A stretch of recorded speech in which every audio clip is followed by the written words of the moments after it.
The Trump administration announced new sanctions targeting 8 senior Iranian officials involved in what the administration called destabilizing activities in the Middle East and Tuesday's missile attack. Individuals in Iran's construction, manufacturing, textile and mining industries were also targeted. I spoke earlier with former Republican Congressman and presidential candidate Ron Paul. Throughout his political career, he was an outspoken proponent of non-interventionism. Ron, thanks so much for joining us. Thank you. Nice to be with you. Let's start with the assassination of the Iranian commander Qasem Soleimani. The Trump administration says that the killing of the general foiled a specific and imminent attack on U.S. assets. Here's what the U.S. Secretary of State Mike Pompeo said on Friday morning. American lives were at risk, and we would have been culpably negligent. As the chairman of the Joint Chiefs of Staff said, we would have been culpably negligent had we not recommended to the president that he take this action in Qasem Soleimani. He made the right call, and America is safer as a result of that. So, Ron, do you buy that? Is America now safer with the assassination of General Soleimani?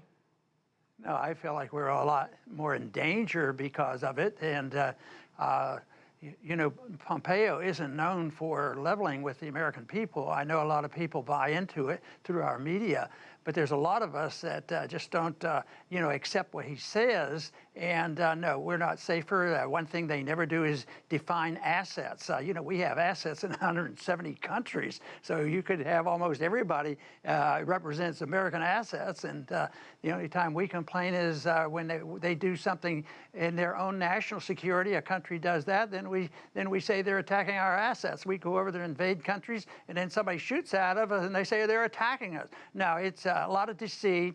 And my job at the Liberty Report is try to wake up people to find out what the truth is and seek the truth and explain it to the American people the best I can. Well, President Trump says that General Soleimani was planning an imminent attack, but there are many in the United States, including congressmen in the United States Congress, who've expressed skepticism about that claim. Here's the Republican senator, a man who's a frequent ally of President Trump, Mike Lee. This is what he had to say. What I found so distressing about that briefing was that one of the messages we received from the briefers was, do not debate, do not discuss the issue of the appropriateness of further military intervention against Iran. And that if you do, you'll be emboldening Iran. It is not acceptable for officials within the executive branch of government, I don't care whether they're with the CIA, with the Department of Defense, or otherwise, to come in and tell us that we can't debate and discuss the appropriateness of military intervention against Iran. It's un-American, it's unconstitutional, and it's wrong. So, Ron, can we believe what's coming out of the White House? Not very often. And, you know, listening to what Lee just said, that's coming from the greatest deliberative body in the world, you know. No, I believe what Mike is saying, and it's deceitful, but it's not brand new. I think it's orchestrated. Just think of the lies told for us to, you know, get the American people juiced up to go into Iraq. You know, in 2003, I worked a lot of hard hours on trying to tell people they're telling you a bunch of lies. Yet it's very infrequent that they do level up with this. And if you're a true historian, you can go back, you find out that there's been quite a few episodes that our government has convinced the American people that we have to go to war. And once the American soldiers are attacked, we're in the wrong place at the wrong time, saying the wrong things, and somebody gets killed, then you know, you lose all effort, because then you're unpatriotic and you don't care about the troops.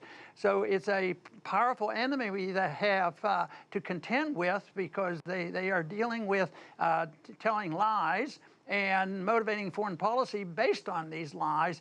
But there's also, and I'm really happy with Senator Lee for coming out and saying that, because he is a Republican and he does work with the president, but the Senate just is not being upfront with this. It's very deceitful and very harmful to us, and I think it makes us unsafe. It doesn't make us safer. We're not safer by going around and doing the things that we're doing. Oh, we'll put on more sanctions, see how many kids we can kill by starving them to death. So that's the real problem that we have.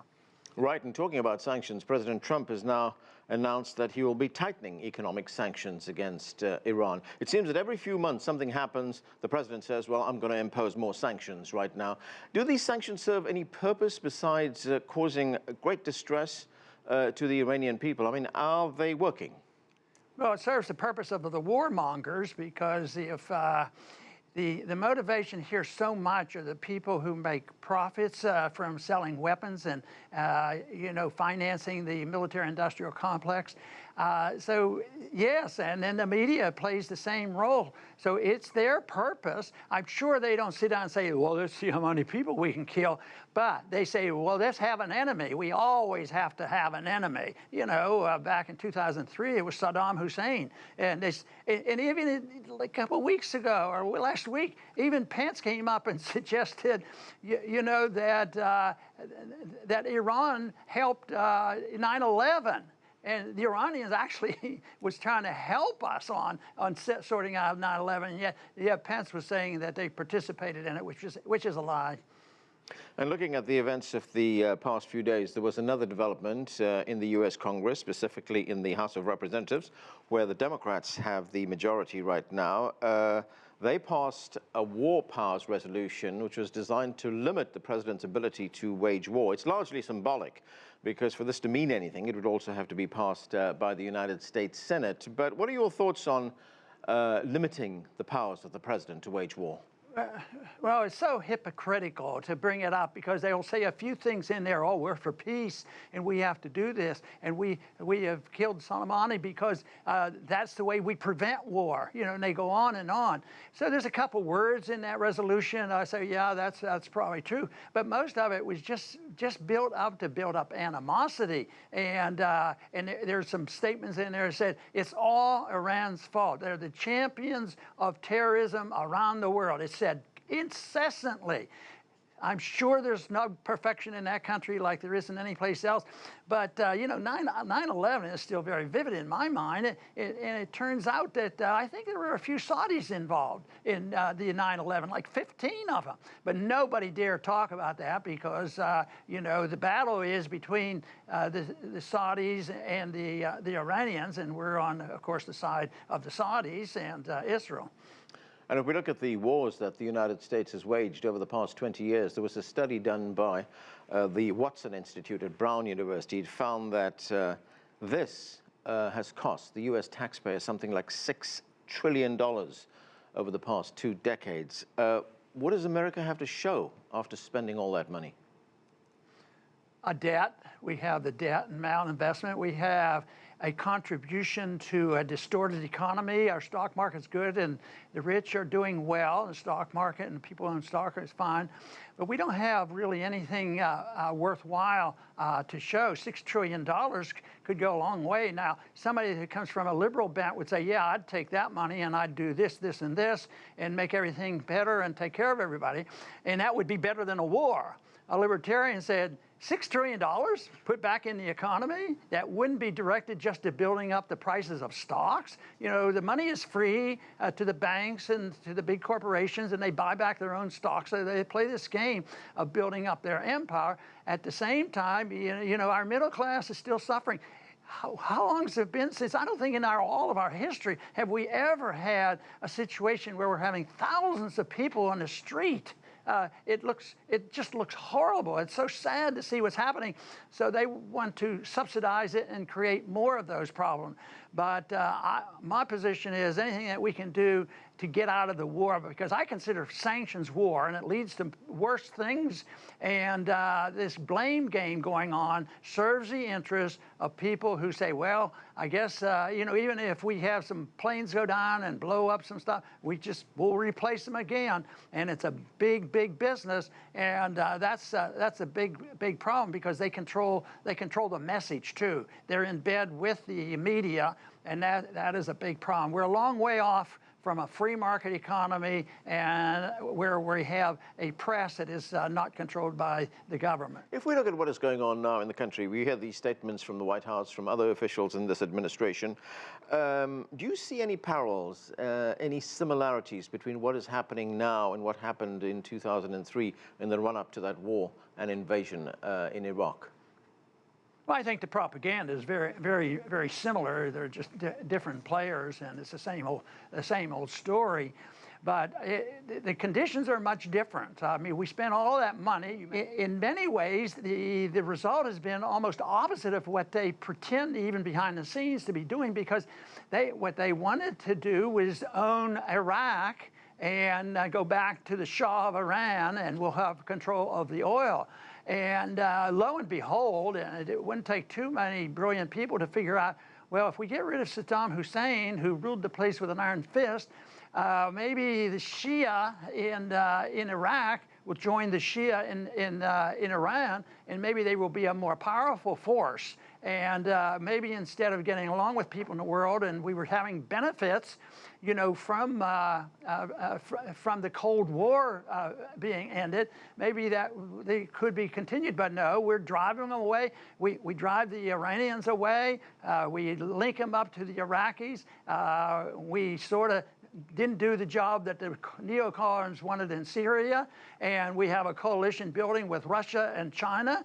And what I think is very interesting, and I think it's a non-military approach, when people get sick and tired of us putting on financial sanctions, people are getting disgusted with the dollar.